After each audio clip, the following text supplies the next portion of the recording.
I'm Joshua, 32, and this morning my parents called to tell me my grandfather was dead while he was sitting 3 feet away from me eating toast. Before I tell you about the most satisfying instant karma I have ever witnessed in my entire life, let me know where you guys are watching from in the comments. I read every single one. Okay, let's get into this. It started at 7:12 a.m. You know that specific time of the morning where the world is still kind of gray and your brain isn't fully online yet? That was me. I was sitting at the kitchen table in my grandfather's farmhouse. The smell of old coffee and burnt sourdough was in the air. It's a smell I've woken up to every single day for the past 3 years since I moved in to take care of him. My phone started buzzing against the wood of the table. It was that aggressive vibration that sounds like a drill. I looked at the screen.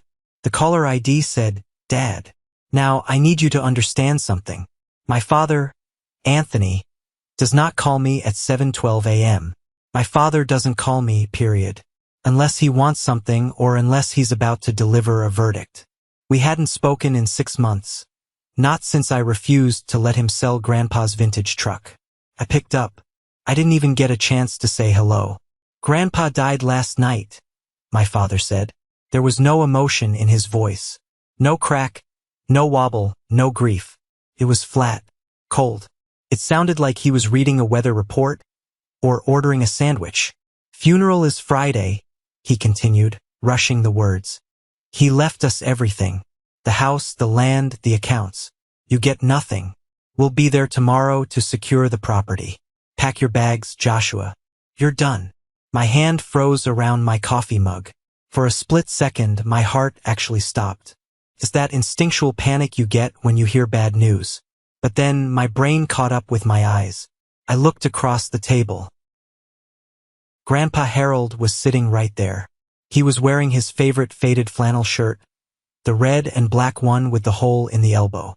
He was holding his own mug of coffee with a steady hand. He was alive. He was breathing. He was looking right at me with those sharp, blue eyes that didn't miss a thing.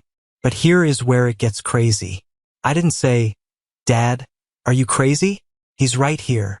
I didn't say a word, because in the background of the call, I heard something that made my blood turn to ice. I heard my mother, Sarah, laughing. It wasn't a nervous laugh. It wasn't a sad, hysterical laugh. It was a bright, chirpy, victorious laugh. "Finally," she said, her voice clear as a bell through the receiver. "Finally, you're out. We can finally list the estate." The sheer cruelty of it took my breath away. They weren't just lying. They were celebrating. They thought he was dead, or they were pretending he was, and their first reaction wasn't to mourn the man who raised them. It was to celebrate evicting his grandson and selling his assets. I looked at Grandpa. He had heard it too. He has excellent hearing for a man of 82. He didn't look shocked. That's the saddest part. He didn't look surprised. He just looked resigned. A calm settled over him. A calm that doesn't come from ignorance, but from certainty. He slowly lowered his toast to the plate. He reached for a manila envelope that was sitting next to the sugar bowl. It was sealed. It had the logo of his attorney, Elena, stamped on the corner. He'd brought it to breakfast but hadn't opened it yet. He tapped the table with his index finger. Tap, tap. He pointed to my phone, then to the speaker button. He put a finger to his lips. Shoo. I understood. I hit the speaker button. "Did you hear me, Joshua?" My father barked. "I said you get nothing. Don't think you can squatters' rights your way out of this. I've already contacted the bank." "I heard you," I said. My voice was surprisingly steady. I was shaking internally, pure rage vibrating in my chest, but I kept it down. "So, he's gone. Passed in his sleep?" My mother chimed in. She sounded like she was smiling. "A massive stroke. Very sudden. The nursing home called us 10 minutes ago. The nursing home. They didn't even know where he was. Grandpa hasn't been in a nursing home for 3 years. He's been here with me." They were lying so brazenly, creating a reality that didn't exist, purely to expedite the process of taking over. "And the will?" I asked, baiting them. I looked at Grandpa. His face was like stone. Ironclad. My father lied. Everything reverts to the only son. That's me. The house, the investment accounts, the cabin on the lake. Everything is ours. We're going to list the farmhouse by Monday. The market is hot right now. We're going to buy that Rolls-Royce Ghost, Tony, my mother whispered, but the speaker picked it up. The black one. We can put the deposit down today. Grandpa's eyebrows shot up. A Rolls-Royce. My parents, who always complained about being cash poor, while living in a McMansion they couldn't afford, were already spending his death money on a luxury car. Right? Dad said, his voice dropping to a conspiratorial whisper. We need to move fast. Joshua, listen to me. Don't touch anything. Don't steal the silver. Don't take the tools. We are driving up to the cabin tomorrow to take inventory before the funeral. If one spoon is missing, I will have you arrested. You're going to the cabin? I asked. The cabin was Grandpa's sanctuary. It was 3 hours north, filled with his antique watch collection and his hunting gear. Yes, we need to secure the assets, Dad said. Now get off the line. We have calls to make. The funeral director needs the body released. I looked at Grandpa. He was staring at the phone, his eyes watering slightly. Not from sadness, but from the stinging realization that his son was a monster. He reached out his hand. His skin was paper thin, spotted with age, but his grip on the table was strong. He leaned forward. He moved his face inches from my iPhone. My heart was hammering against my ribs like a trapped bird. This was it, the moment of truth. Grandpa took a deep breath, his chest rising and falling in the flannel shirt. Hello, Grandpa said. Just one word. Hello. It wasn't a question. It was a statement. It was a gavel coming down in a courtroom. The silence that followed was heavy. It was thick. You could physically feel the air leave the room on the other side of the line. That silence, I wish I could bottle it. It was the sound of a carefully constructed lie smashing into a brick wall. But before I tell you what happened next, before the screaming and the panic, I need to take you back. You need to understand why I was sitting at that table, and why my parents hated me enough to laugh at my eviction. 3 years ago, I was living in Chicago. I was an architect, junior associate, working 80 hours a week. I was miserable, but I was successful by my parents' standards. I had the apartment, the suit, the career path. Then Grandpa Harold had his first stroke. It was mild, but it was a wake-up call. He lived alone on this farm. My father, Anthony, wanted nothing to do with the mud and the manure. Dad was a man who cared about appearances. He worked in mid-level finance, wore watches he couldn't afford, and leased cars to impress neighbors he didn't like. My mother, Sarah, was the same. They were the country club type, even if they were always 1 month behind on the membership dues. When Grandpa got sick, we had a family meeting. I remember it vividly. We were in the hospital waiting room. He can't live alone, Dad said, checking his phone. We need to sell the farm. The land is worth a fortune to developers. We can put him in Shady Pines. Shady Pines was a state-run facility. It smelled like bleach and despair. I knew Grandpa. Putting him there would kill him in 6 months. He needed his garden. He needed his porch. He needed his dignity. We can't sell the farm, I said. He loves that place. It's been in the family for 100 years. Well, who's going to watch him, Joshua? Mom snapped. Us? I have my book club. Your father has his golf league. We have lives. What about Connor? I asked. Connor is my older brother, the golden child. He was 35 then, working in consulting, which mostly meant charming people out of their money. He was Dad's pride and joy because he drove a Porsche, leased, and dated models. Connor is busy, Mom said defensively. He's building an empire. We can't ask him to wipe an old man's chin. That was the moment I snapped. They saw Grandpa as a burden, a line item in a budget, an obstacle to their inheritance. I'll do it, I said. My father laughed. You? You're going to quit your firm? You're going to throw away your career to play nursemaid? Yes, I said. I can freelance. I can work remotely. I'm moving to the farm. They didn't hug me. They didn't thank me. They looked at me with disgust. To them, stepping off the corporate ladder was a sin. It was a sign of weakness. Fine, Dad said, sneering. But don't come crying to us when you're broke. You're throwing your life away. So I did. I packed up my life in Chicago. I moved into the farmhouse. I helped Grandpa with his physical therapy. I cooked his meals. I fixed the roof. And slowly he got better. We spent nights playing chess, drinking whiskey, and talking about life. I learned more from him in 3 years than I did in a decade of school. But my parents, they stopped visiting. They only came around on holidays, and even then, it was just to inspect the property. They would walk around the house, eyeing the antique furniture, calculating the value of the silver tea set. Connor would show up, park his sports car on the lawn, and spend the whole dinner texting, only looking up to ask Grandpa if he'd updated his will yet. It was sickening. Last Christmas was the breaking point. Grandpa was feeling weak again. He had a tremors in his hands. Dad sat at the dinner table, cutting his turkey, and said, "You know, Dad, you really should sign the power of attorney over to me, just in case. Joshua here isn't good with money. Look at him, wearing work boots to dinner." Grandpa looked at me, then at Dad. "Joshua balances my books better than you ever did, Anthony." Dad turned purple. "I am your son. I am the heir. You're waiting for me to die," Grandpa said quietly. "I can see it in your eyes." They stormed out that night. Mom screamed that I had poisoned Grandpa's mind against them. That was 6 months ago. We hadn't heard a peep since. Until this morning. Until 7:12 a.m. They didn't know I had installed security cameras. They didn't know Grandpa and I had spent the last 6 months meeting with forensic accountants because Grandpa suspected Dad was forging checks. They didn't know that Grandpa was sharper than ever.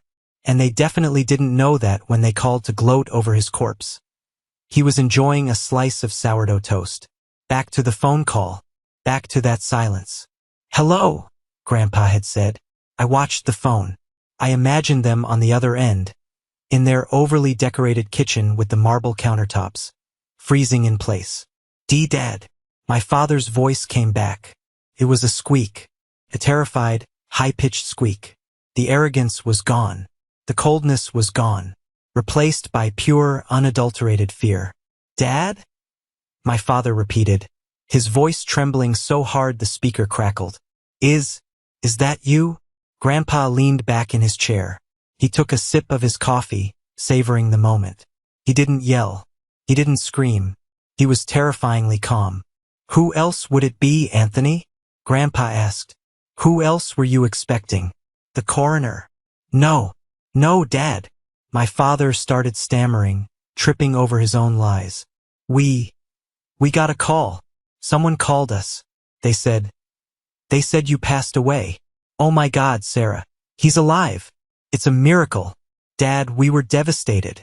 We were just trying to hold it together." I watched my mother's reaction through the silence. I could hear her shifting in the background. Then, her voice came on, syrupy sweet, dripping with fake emotion. "Oh, Harold. Oh, thank God." She sounded like she was acting in a bad soap opera. "We were sobbing. We were absolutely heartbroken. We thought we lost you." Grandpa looked at me and shook his head slightly. He reached for the iPad lying on the table. He unlocked it with a swipe of his weathered finger. "You were sobbing?" Grandpa asked, his voice cutting through their performance. "Yes, uncontrollably," Mom cried. "Strange," Grandpa said, "because I heard you laughing." I believe the exact words were, "Finally, you're out." Dead silence again. That was out of context. Mom shrieked. I was hysterical. Grief makes people do crazy things." "Cut the crap, Sarah," Grandpa said. The authority in his voice made me straighten up in my chair. "And you, Anthony, you said you got a call? Who called you?" "The nursing home," Dad blurted out. "I haven't been in a nursing home in 3 years," Grandpa said dryly. "Try again. It must have been a prank." Dad pivoted. "Some sick prankster called us. We were victims here, Dad. We were panicked. Grandpa tapped the screen of his iPad. He turned it so I could see. It was his email inbox. "You were panicked," Grandpa repeated. "Is that why you emailed my bank at 6:48 a.m. this morning?" I saw the color drain from the room, even though I couldn't see them. I didn't. Dad started. "I'm looking at the alert right now, Anthony," Grandpa said, reading from the screen. "Urgent request from beneficiary Anthony Carter. Subject, death certificate pending. Immediate access required for safety deposit box number 402. Sent at 6:48 a.m. I gasped. Box 402. That was where the family bonds were kept. The bearer bonds. Worth serious money. "You didn't wait for a doctor," Grandpa continued, his voice hardening. "You didn't call Joshua to check. You didn't drive up here. You emailed the bank to get your hands on the bonds before my body was even cold. And then you called my grandson to kick him out." "Dad, listen, we have debts," Dad yelled, his facade cracking. "We needed to secure the assets before the government froze them. We were doing it for the family." "For the family?" I spoke up for the first time since the hello. "Or for the Rolls-Royce ghost?" "Shut up, Joshua," Dad screamed. "This is between me and my father. You poisoned him. You set this up." "I heard you, Anthony," Grandpa said. "I heard you talking about the deposit. You need the money today, don't you? Did you already spend it? Did you borrow against my inheritance?" The silence on the other end gave us the answer. They had. They were leveraged up to their eyeballs, banking on Grandpa kicking the bucket to pay off their lifestyle. We put a deposit down," Dad whispered, defeated. "If we don't transfer the balance by noon, we lose the car. And the financing, Dad, please, it's just a misunderstanding. We love you. You love my money," Grandpa corrected. "And as of this morning, you have access to neither." "What do you mean?" Mom's voice was sharp again. "We are your power of attorney. We have the papers." "I'm revoking it," Grandpa said. "I have an appointment with Elena at 9 a.m. I'm bringing this recording. And I'm bringing the bank emails." "You can't," Dad shouted. "You're incompetent. We have a doctor's note. We." He stopped himself. Grandpa's eyes narrowed. "You have what, Anthony?" "Nothing," Dad muttered. "Just don't do this. We're family." "We're going to the cabin," Mom said suddenly, her voice changing. It was cold again. "Anthony, hang up. Call Connor." "Why are you calling Connor?" I asked, a bad feeling rising in my stomach. "None of your business," Mom spat. "If you're alive, Harold, then good for you. But we'll see who the law supports. We have rights." Click. They hung up. I stared at the phone. My heart was racing. "Grandpa, what did they mean? Call Connor? The cabin?" Grandpa stood up. He moved faster than I'd seen him move in months. He grabbed his cane. "The cabin," he said, his face grim. "They aren't just waiting for me to die, Joshua. They're looting the ship before it sinks. Check the security app. Now." I grabbed my phone and opened the Cabin Connect app. We had installed cameras there 2 months ago because of bears. My screen loaded. The feed from the front porch appeared. There was a truck parked in the driveway. A black truck. And standing at the front door with a crowbar in his hand was my brother, Connor. And he wasn't alone. He was with a guy in a jumpsuit, a locksmith. "They're breaking in," I said, showing Grandpa the screen. "Right now." I looked at the timestamp on the video feed. Live. Connor was there, 3 hours away from us, hammering on the solid oak door of the cabin. The cabin that Grandpa built with his own hands 40 years ago. The place where he taught me how to fish, how to whittle, how to be a man. "He's got a locksmith," I said, my voice rising in panic. "Grandpa, the collection." Inside that cabin, in a hidden wall safe, was Grandpa's vintage watch collection. Patek Philippe, Rolex, Omega. Watches he had collected over 50 years. They were worth easily $500,000. And the antique rifles. The deeds to the timberland. "Tell your cousin to step away from the door," Grandpa said, his voice low and dangerous. I tapped the microphone button on the app. It allowed me to speak through the doorbell camera. "Connor," I shouted into my phone. "Get away from the door." On the screen, I saw Connor jump. He looked around wildly. He was wearing a designer leather jacket and sunglasses, looking like he was on a GQ shoot instead of a burglary. "Who said that?" Connor yelled. "It's Joshua," I said. "I can see you.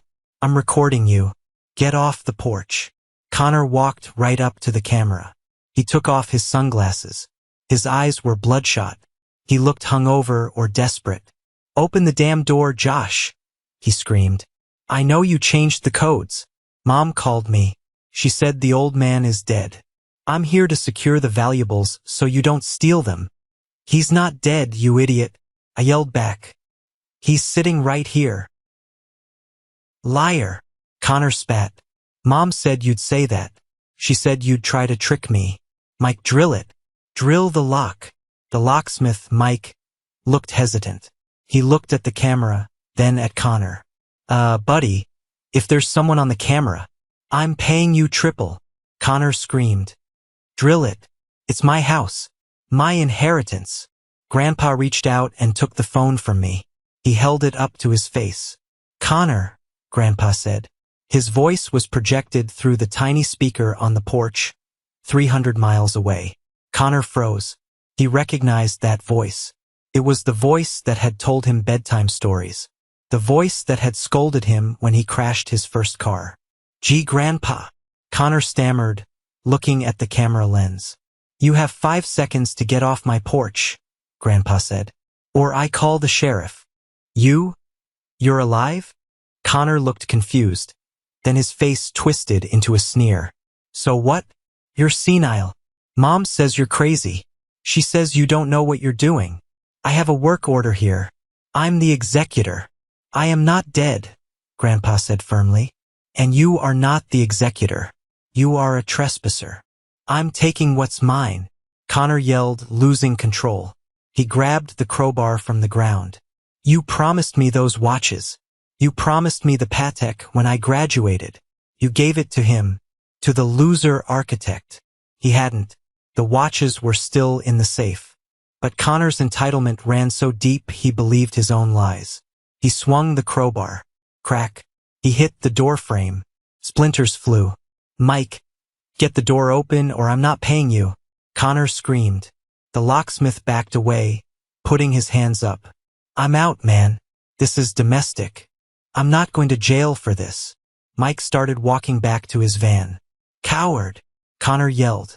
He started hitting the door again. Bam, bam. "Call Miller," Grandpa said to me. He handed the phone back. Sheriff Miller. He was Grandpa's old fishing buddy. They played poker every Tuesday. I dialed 911 but asked to be patched through to the local sheriff's direct line in that county. "Sheriff's office. This is Dispatcher Stacy." "Stacy, it's Joshua Carter. Harold Carter's grandson." "Oh, hi Joshua. How's Harold doing?" "He's fine, Stacy. But we have a break-in in progress at the cabin. It's my brother, Connor. He's armed with a crowbar and he's trying to smash the door down. We have it on video." "Connor." Stacy sounded disappointed. "Again? All right, sweetie. Miller is on patrol near the lake. I'll send him over. Is Harold there?"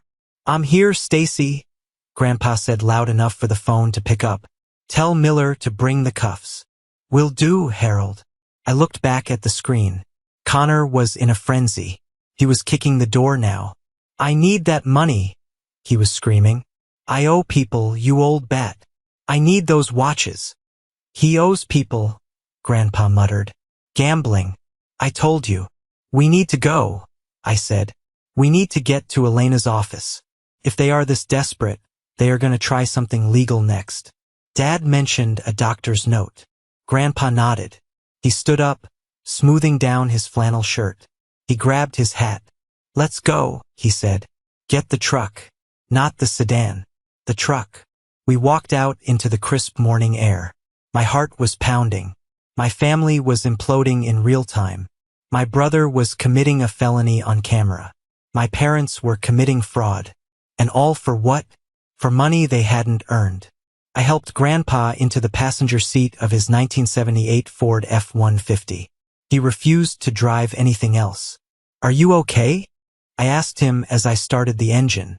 He looked out the window at the fields he had plowed for 40 years. "I have no son," he said softly. "Not anymore."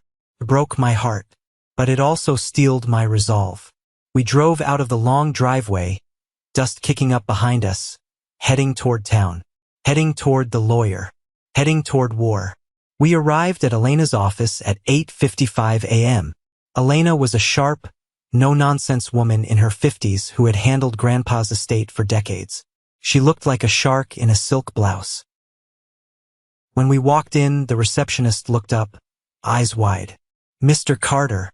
"Oh, thank goodness," she said. "Your son, Anthony, he called 3 times this morning. He sent over a fax. He said you were dead." Grandpa finished the sentence. "I've heard. He sent a death certificate request," the receptionist whispered. "And something else. Elena is waiting for you." We went into the conference room. Elena was standing by the window, reading a document. She turned when we entered. "Harold," she said, nodding. She didn't hug him. She wasn't the hugging type. "You look remarkably healthy for a corpse." "I try my best," Grandpa said, sitting down heavily. "What did they send, Elena?" Elena slid a file across the mahogany table. "Your son and his wife have been busy," she said. "They filed an emergency petition this morning at 8 a.m. Ex parte, meaning without you present." I looked at the document.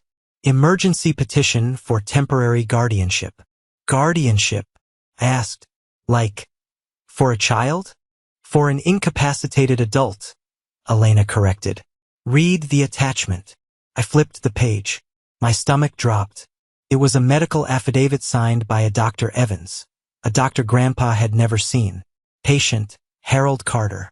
Diagnosis, advanced dementia, Alzheimer's type. Prognosis, patient is nonverbal, aggressive, and unable to manage financial affairs. Patient is currently being isolated by grandson, Joshua Carter, who is suspected of undue influence. "This is a lie," I shouted, slamming my hand on the table. "Nonverbal? Aggressive? He's sitting right here." "It doesn't matter if it's a lie if the judge signs it," Elena said coolly. "They are trying to freeze your assets, Harold. They want to take control of the bank accounts before you can prove you're alive, or at least before you can prove you're sane. They argue that even if you aren't dead, you are mentally gone, and Joshua is manipulating you. That's why they wanted me to stay at the farm," I realized. "Why Dad told me not to touch anything. They wanted to trap me there while they got the court order." "Exactly," Elena said. "But they made one mistake." "What's that?" Grandpa asked. "They didn't expect you to walk into my office." Just then, there was a commotion in the lobby. I heard shouting. "I demand to see her. I know he's in here. You're hiding him." It was Dad and Mom. The door to the conference room burst open. Anthony and Sarah stood there. They looked disheveled. Dad was sweating. Mom's mascara was slightly smudged. They had clearly driven here at breakneck speed. "There he is." Mom pointed a manicured finger at Grandpa. "Harold." "Oh, thank God you're okay. Come with us, Dad. We're taking you to the hospital." "You're confused." "I am not confused, Sarah," Grandpa said. He didn't move. "You are." Dad stepped forward, trying to look authoritative. "The doctor said you have episodes. Joshua is confusing you. Come on, Dad. We have the car outside. We'll get you a nice room at the facility. We'll take care of everything." They were playing the guardianship card right in front of us, trying to gaslight him into believing he was crazy. "I saw the petition, Anthony," Grandpa said. He pointed to the papers on the table. Dad froze. He looked at Elena. That is a protective measure. To save you from him." He pointed at me. "Joshua is a leech. He's after your money." "Is he?" Grandpa asked. "Because Joshua didn't email the bank at 6:48 a.m. asking for access to the bonds." "I explained that," Dad yelled. "We were panicked. And Joshua, Grandpa continued, raising his voice for the first time, did not break into my cabin with a crowbar. Mom's eyes went wide. What? We know about Connor, I said. We saw him. On the camera. You spied on him? Mom screeched. He was just checking on the property. He was worried. He was screaming about his debts, Grandpa said. He was screaming about selling my watches. That's a lie, Dad roared. My son is a businessman. He's successful. Unlike you failed architect. Enough, Elena said. Her voice cut through the noise like a knife. Mr. and Mrs. Carter, please sit down. Or leave. Those are your options. We aren't sitting, Dad said. We are taking my father. We have medical power of attorney until this guardianship goes through. Actually, Elena said, smiling a thin, dangerous smile. You don't. She pulled another document from her folder. Harold signed this 6 months ago. It revokes all previous powers of attorney. And it designates a new agent. She pointed at me. Joshua. Dad looked like he was going to vomit. You gave it to Joshua? He takes care of me, Grandpa said. He doesn't ask for money. He doesn't wait for me to die. This is fraud. Mom screamed. He forced you to sign it. You're senile. Am I? Grandpa reached into his pocket. He pulled out his phone. Joshua, play the recording. No, Dad said, stepping forward. Don't. I hit play. The sound of Dad's voice filled the high-end conference room. Grandpa died last night. Funeral Friday. He left us everything. You get nothing. Then Mom's laugh. Finally, you're out. Then the Rolls-Royce comment. We're going to buy that Rolls-Royce Ghost. We need to move fast. Dad stood there, turning a shade of gray I didn't know existed. Mom looked at the floor. The paralegals in the doorway were whispering. You recorded us, Mom hissed. That's illegal. Actually, Elena said, in this state, it's one-party consent. And since Joshua was a party to the call, it's perfectly legal. And very admissible in court. Suddenly, Dad's phone rang. It was a loud, jarring ringtone. He looked at it. He didn't answer. Answer it, Anthony, Grandpa said. It might be important. Dad looked at the screen. He went pale.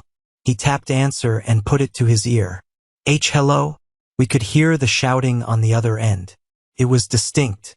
It sounded like wind and sirens. Dad. It was Connor's voice. Dad, help. They're arresting me. The cops are here. They have dogs, Dad. Do something. Dad closed his eyes. Connor. Mr. Carter? A deeper voice came on the line. It was Sheriff Miller. This is Sheriff Miller. I have Connor Carter in custody for attempted burglary, destruction of property, and looks like possession of a controlled substance. We found a baggie in his jacket. Dad dropped the phone. It clattered onto the conference table.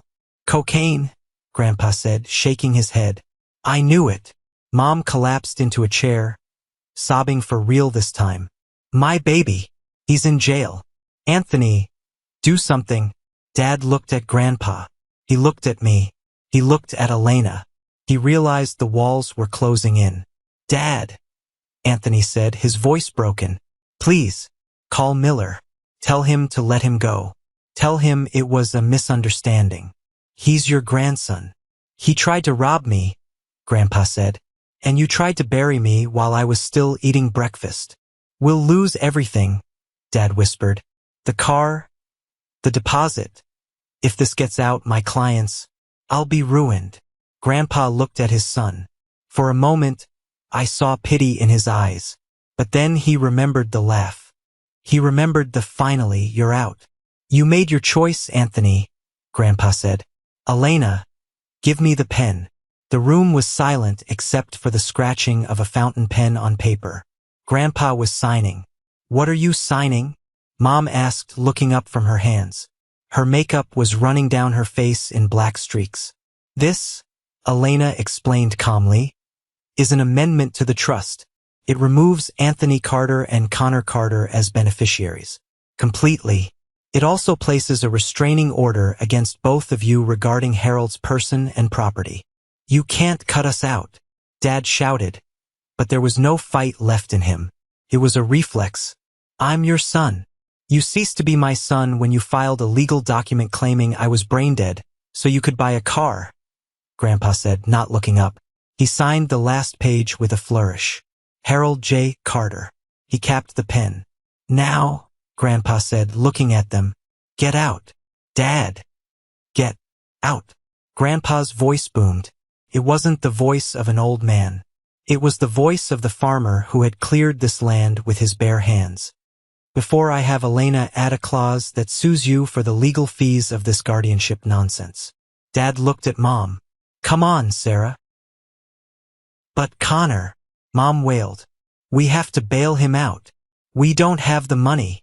Dad snapped at her. The deposit. We sent the deposit. Ah yes, the Rolls-Royce deposit. As if on cue, and I swear you can't write this stuff better. Dad's phone buzzed again on the table where he had dropped it. He looked at it.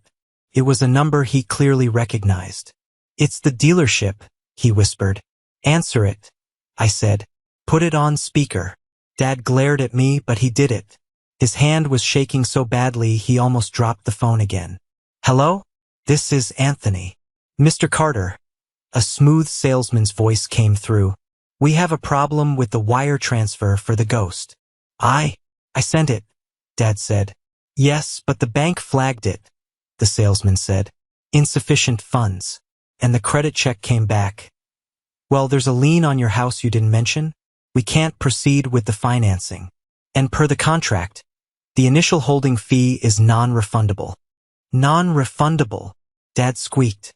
That was $10,000. Standard policy, sir.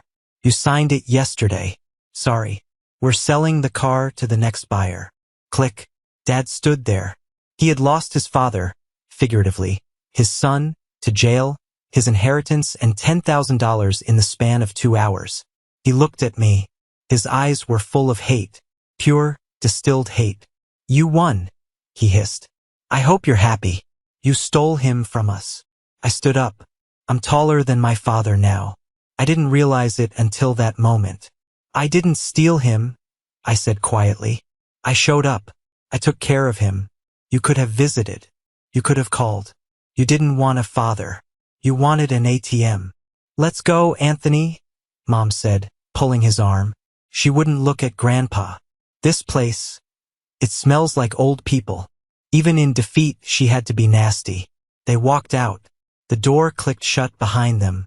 The silence in the room was different this time. It wasn't tense. It was clean, like the air after a thunderstorm.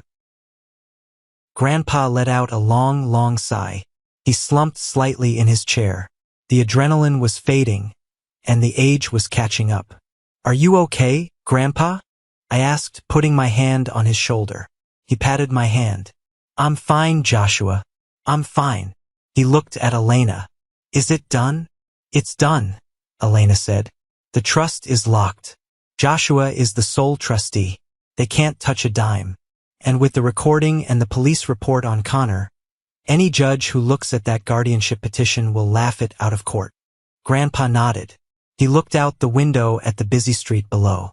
You know, he said softly, when you hold a baby in your arms, you never imagine they'll grow up to wait for you to die. I didn't know what to say to that. It was a pain I couldn't fix. But, he turned to me, and a small smile appeared on his face. Then you see your grandson, who gives up his fancy city life to cook oatmeal for an old man. He squeezed my hand. You get nothing from them, Joshua, he said, echoing Dad's cruel words from the morning. He was right about that. You get nothing from them. He paused, his eyes twinkling. You get your life back, and you get the farm. And, he winked. We still have those watches. Connor didn't get a single one. I laughed. I actually laughed. Come on, Grandpa, I said. Let's go get some lunch. I think we earned a steak. Steak sounds good, he said. And maybe a beer. Don't tell the doctor. We left the lawyer's office. The sun was shining. The nightmare of the morning was over. The leeches were gone. We left Elena's office and the air outside felt different. It was crisp. It was clean. Tasted like freedom. Grandpa and I got into his old Ford truck. He didn't say anything for a long time. He just watched the city disappear in the rearview mirror as we headed back toward the open fields and the farmhouse. But it wasn't a heavy silence. It was the silence of a man who had just put down a weight he'd been carrying for 20 years. We stopped at a roadside diner about 40 minutes out of town. It was one of those places with sticky vinyl seats and waitresses who call you honey. 2 ribeyes, Grandpa told the waitress. Rare. And 2 beers. I looked at him. Doctor said no red meat, remember?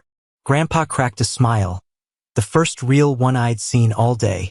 The doctor also said I was dead and incompetent this morning, Joshua. I think I'll take my chances with the steak. We laughed.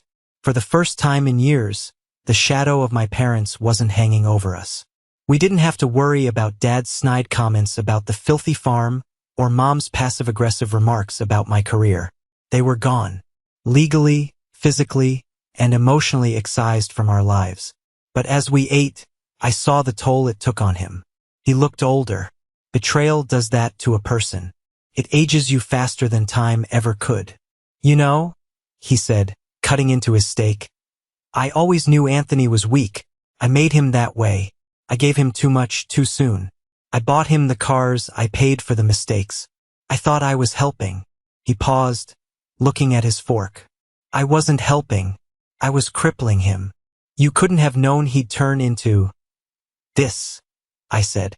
Maybe, Grandpa sighed. But Connor? That's on them. They raised a wolf and were surprised when it bit them. The next few months were a blur of legalities and vindication, but they were also some of the best months of my life. Let me tell you what happened to the empire my parents thought they were building. Crumbled. Fast. Without Grandpa's money to bail them out, and with the guardianship scheme exposed, the dominoes started falling. First, it was Connor. Sheriff Miller didn't go easy on him. The footage from the cabin was damning. Attempted burglary, destruction of property, and possession of cocaine. Because he had a prior record, a DUI Dad had paid to hush up years ago, the DA wasn't interested in a plea deal. Connor got 18 months. I went to the sentencing, not to gloat, but to see it finished. Dad and Mom were there, of course. They looked like ghosts. They had aged 10 years in 3 months. Dad's suit, usually impeccable, looked loose on him. Mom wasn't wearing her signature pearls. When the judge read the sentence, Mom let out a wail that echoed through the courtroom. He's just a boy. He didn't mean it. The judge, a stern woman who had clearly read the file on the fake death incident, looked over her glasses. Mrs. Carter, your son is 35 years old. He is not a boy.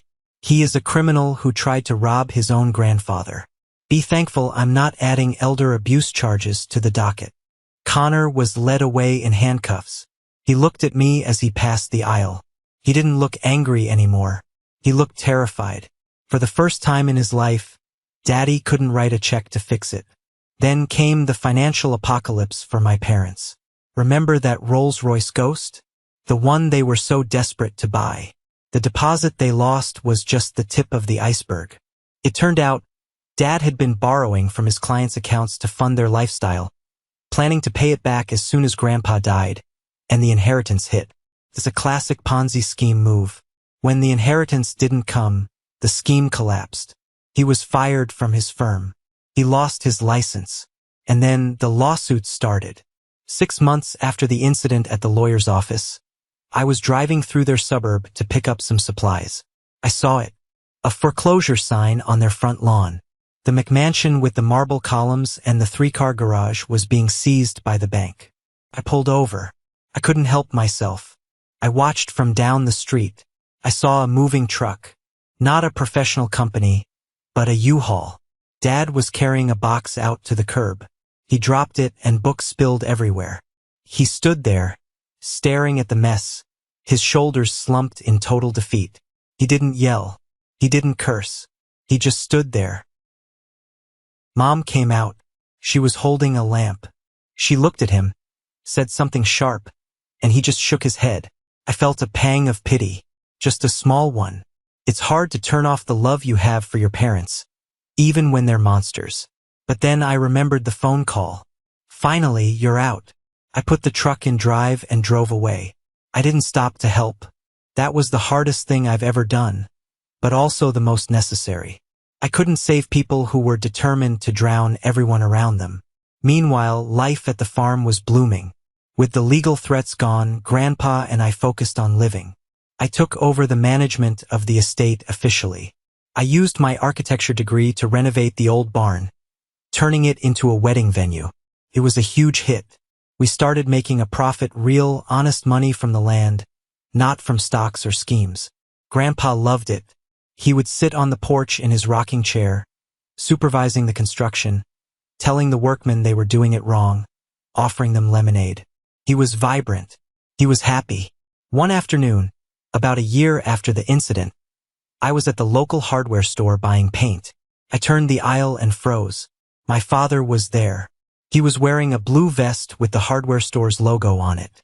He was stocking shelves with boxes of nails. My father, the man who wouldn't be caught dead without a silk tie. The man who mocked me for wearing work boots. He was working retail for minimum wage. He saw me. He stopped with a box in midair. We stared at each other for a long 10 seconds. The store was quiet. "Joshua," he said. His voice was raspy. He looked tired. So incredibly tired. "Dad?" I nodded. He looked at my cart. It was full of high-end exterior paint and new fixtures. He looked at his own hands, dusty from the cardboard. "I heard the barn turned out nice," he said. It sounded painful for him to admit. "It did," I said. "We're booked solid for the next 2 years." He nodded. "Good. That's good." He hesitated, shifting his weight. I could see the wheels turning in his head. The old instinct to ask, to beg, to manipulate. "How is he?" Dad asked. "Your grandfather." "He's happy," I said simply. "He's healthy." Dad looked down at his shoes. "You know, Mom is working at the diner. The one on Route 9. She hates the uniform." He was fishing. He was waiting for me to say, "Oh no, that's terrible, here's a check. Or come home, we'll take care of you." But I didn't. "Work is good for the soul," I said. "That's what Grandpa always taught me." Dad's jaw tightened. The anger flared up for a second, the entitlement trying to claw its way out. But he swallowed it. He knew he had no power here. "Yeah," he muttered. "I guess. I have to go, Dad," I said. "I have a lot to do." I pushed my cart past him. I didn't look back. But as I walked away, I heard him place the box of nails on the shelf. It was a heavy, hollow thud. That night, I told Grandpa about seeing him. Grandpa listened, sipping his tea. "You know," Grandpa said, "I left a door open for them. Just a crack." "What do you mean?" I asked. "In the amended trust," Grandpa revealed. "The one I signed that day with Elena. I added a clause. The sweat equity clause." I stared at him. "You never told me that." If Anthony or Sarah could hold down a legitimate job, no scams, no borrowing, just honest work, for 5 consecutive years, the trust would pay off their mortgage on a small condo. Nothing fancy, just a roof over their heads. I was stunned. After everything, he still offered them a lifeline. "Do they know?" I asked. "Elena sent them a letter outlining the terms," Grandpa said. 5 years. That's all. Will they make it? Grandpa looked at the fire crackling in the hearth. "Anthony just might," he said. "He looked broken today, didn't he? Sometimes you have to break a bone to reset it properly. But your mother and Connor," he shook his head. "I don't think they have it in them." He was right. 3 months later, Mom quit the diner. She tried to sue her manager for emotional distress. She lost.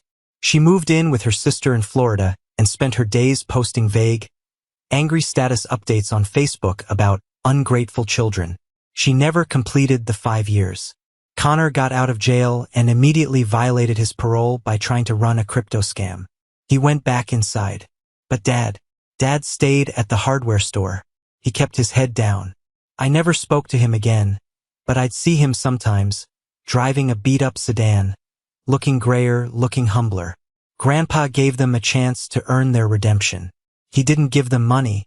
He gave them a path to dignity. It was up to them to walk it. 3 years passed. 3 glorious, quiet years. We fixed the tractor. We planted a new orchard. We watched the seasons change from the front porch. Grandpa Harold didn't die in a cold hospital room, surrounded by machines. He didn't die suddenly in the night like my parents had lied about. He died on a Tuesday evening in October. We were sitting on the porch. The sun was setting, painting the sky in violent streaks of orange and purple. The air smelled of dried leaves and wood smoke.